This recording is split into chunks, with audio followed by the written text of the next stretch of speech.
Hello everyone, welcome back to my new blog. तो कैसे हैं आप सब? आई होप आप लोग बहुत अच्छे होंगे और अपनी अपनी लाइफ में पॉजिटिविटी के साथ आगे बढ़ रहे होंगे। दोस्तों, मेरा नाम है आयुषी और मैं KVS TGT की तैयारी कर रही हूँ।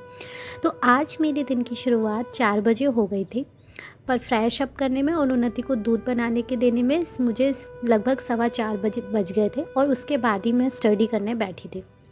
आज भी मैंने सोचा था कि मैं अपना जो है 3 साढ़े 3 घंटे की स्टडी का चैलेंज जो है कंप्लीट करूँगी, पर आप लोगों को पूरा व्लॉग देखना पड़ेगा कि मेरे साथ क्या हुआ। हो सकता है कि ऐसी घटना आपके साथ भी हो जाए कभी, तो इसीलिए थोड़ा सा सावधान रहिएगा। और मैंने थोड़ी सी सावधानी नहीं बरती तो इसमें मेरी बहुत बड़ी हानि हो गई। तो सबसे पहले जब मैं आज स्टडी करने बैठी थी तो मैंने सबसे पहले जो CDP का क्लास लेने की सोची थी, क्योंकि CDP में ही अब मेरी सबसे ज़्यादा क्लासेस हो गई हैं। तो मैं सोच रही हूँ अब जल्दी से जल्दी पर डे दो क्लासेस करके उसे कंप्लीट करूँ। और फिर क्या है, मैं अपने आप से नोट्स भी बना रही हूँ गूगल और बुक से ढूंढ कर, ताकि मुझे थोड़ा पढ़ने में ईजी रहे।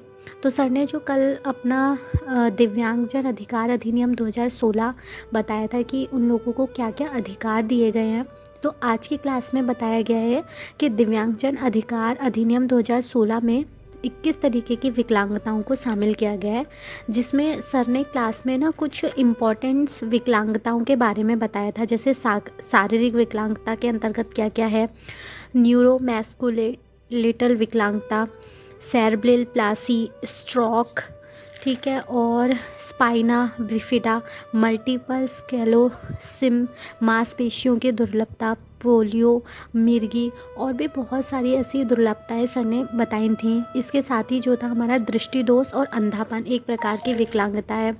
दृष्टि दोष और अंधेपन का प्रभाव जो है बच्चों पर कैसे पड़ता है, इसके बारे में बताया था। क्योंकि हम लोग टीचर हैं तो हम लोगों को ये भी पता होना चाहिए आगे कि हम अगर हमारी क्लास में इस तरीके के कोई भी बच्चा है तो हमें उसे किस तरीके से डील करना है। तो सर ने ये भी पॉइंट बताए थे कि अगर कोई बच्चा कम सुन रहा है तो उसके लिए हम कैसे कैसी चीज़ों का यूज़ करेंगे एज अ टीचर। एक था स्पीच लैंग्वेज डिसेबिलिटी, जो बच्चा मतलब सही से नहीं बोल पाता है, उन बच्चों के लिए भी बताया था कि ये भी एक विकलांगता के अंतर्गत ही आता है और इन बच्चों को किस प्रकार से हमें हैंडल करना चाहिए। तो लगभग ना मैं यहाँ पर 1.5 घंटे की पढ़ाई कर पाई थी। उसके बाद मुझे ना थोड़ा सा नींद सी आ रही थी, तो मैंने अपनी नींद को भगाने के लिए चाय बनाना जो है सोचा कि चाय बना लेती हूँ, उससे नींद भाग जाएगी। तो मैं जब तक चाय बनाने के लिए आई तो देखा कि उन्नति भी उठ गई थी। फिर उन्नति को भी दूध बना के दिया, फिर वो गोदी में ही दूध पी रही थी, फिर गोदी में दूध पिलाया उनको। मैंने सोचा सुलाने की कोशिश करती हूँ, बट उनकी नींद ना पूरी हो चुकी थी, इसलिए वो सोई भी नहीं थी। तो फिर उन्हें दोबारा सुलाने की कोशिश की तो सोई नहीं, फिर हमें डिस्टर्ब करने लगी। फिर मैंने अपना एक क्लास लेने की सोची। 1.5 घंटे मैंने पहले ले ली थी, फिर उसके बाद मैंने 1 घंटे की और क्लास ले ली थी। तो 2.5 घंटे की लगभग मैंने अपनी क्लास कंप्लीट कर ली थी। और मैंने जो बाद में क्लास स्टार्ट की थी वो थी करंट अफेयर्स। तो सर ने ना मिक्स करंट अफेयर्स करा रहे थे, जैसे कि 2024 के जो थे और 2025 के दोनों ही करंट अफेयर्स बताए थे। इसके बाद मैं आप लोगों को वो घटना बताने वाली हूँ जो मेरे साथ हुई थी। पता है, मुझे नहीं पता था कि मतलब होली तो हमारे यहाँ कल ही हो गई थी, बट आज मतलब ऐसा होगा मैंने नहीं सोचा था। मैं नहा धोकर उन्नति को नहलाकर घर को पूरा साफ वाफ करके बैठी थी, मस्त कपड़े धो रही थी। पर मेरे हस्बैंड को पता नहीं कहाँ से बुखार सा चढ़ गया और वो मतलब मेरी जो जेठानी है उन लोगों के साथ होली खेलने लग गए। अब मेरी जेठानी ने फिर मुझे भी पकड़ लिया और मुझे भी कलर लगाने लग गए बहुत बुरी तरह से।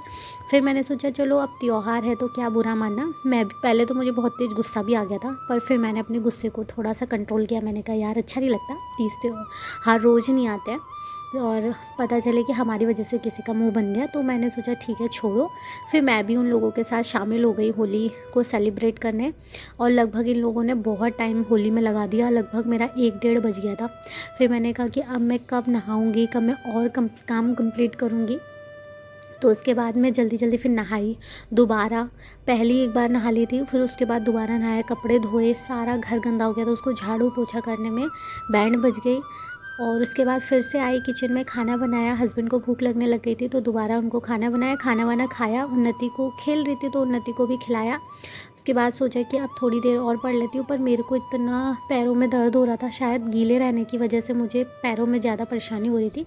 तो मैंने जल्दी जल्दी फिर किचन को भी क्लीन किया। तो आप लोग भी बताइए कि आपके यहाँ भी ऐसा होता है कि जब आप एक बार होली खेल लेते हो तो दोबारा इस तरीके से होली सेलिब्रेट की जाती है। वैसे मैं इतना मुझे शौक़ नहीं है होली का, बट यहाँ मेरे मायके में बहुत कम ही होली सेलिब्रेट किया जाता था इतना, बट मायके आकर यहाँ ससुराल में तो बहुत ज़्यादा होली खेलते हैं और स्पेशली मेरे हस्बैंड को तो ज़्यादा ही पसंद है और मेरी जो जेठानी लोग हैं उन लोगों को भी बहुत पसंद है, तो उनके चक्कर में थोड़ा बहुत मेरा भी हो जाता है।